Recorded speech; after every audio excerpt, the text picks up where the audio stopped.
Luan Qerkinit, Bekim Suma, Fadil Sadikut, Arbresh Dalipit dhe Mehmet Mehmetin, në emër të popullit nxjerr gjykim.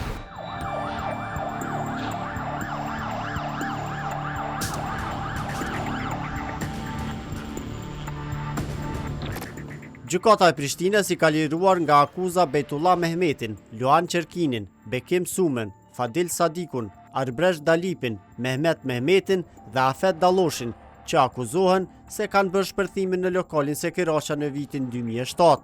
Në emër të popullit nxjerr gjykim kundër të pandejës Bejtullah Mehmetit, Luan Qerkinit, Bekim Suma, Fadil Sadikut, Arbresh Dalipit dhe Mehmet Mehmetin, të akuzuar për shkak të vepra penale bashkëkryer vrasje e rënd, vrasje në tentativë në shkaktim të rrezikut të përgjithshëm dhe akuzuari Afet Dalloshi për shkak të veprës penale në ndihmë në kryerjen e veprës penale shkaktim i rrezikut të përgjithshëm, lirohen nga akuza, pasi që nuk është provuar se të akuzuar kanë kryer veprat penale për të cilën janë akuzuar.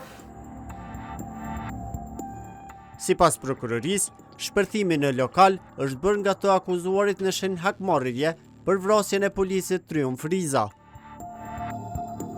Për rastin e vrasjes së polisit Triumf Riza, tashmë është dënuar Arben Berisha. Nga shpërthimi në lokal, sipas dosjes së prokurorisë, kanë mbetur të vrarë 2 persona, ndërsa 19 të tjerë ishin lënduar.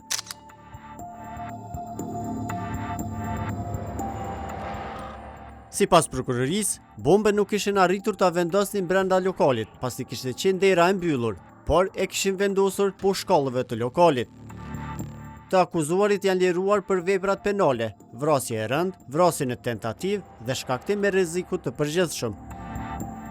Gjykata gjatë administrimit të gjitha provave nuk ka gjetur asnjë provë të drejtë për drejtën të cilën kriminal të akuzuarit në kryen e veprës penale, gjithashtu dhe prova të rrethanore që thirr prokurori i shtetit nuk kanë të bëjë fare me këta të akuzuar, pasi që nuk dihet kush kanë qenë të akuzuarit, nuk dihet cilat veprime konkrete kanë ndërmarrë secili pandehur, gjithashtu nuk dihen sa persona kanë qenë në momentin kur ka akuzuar se u krye vepra penale.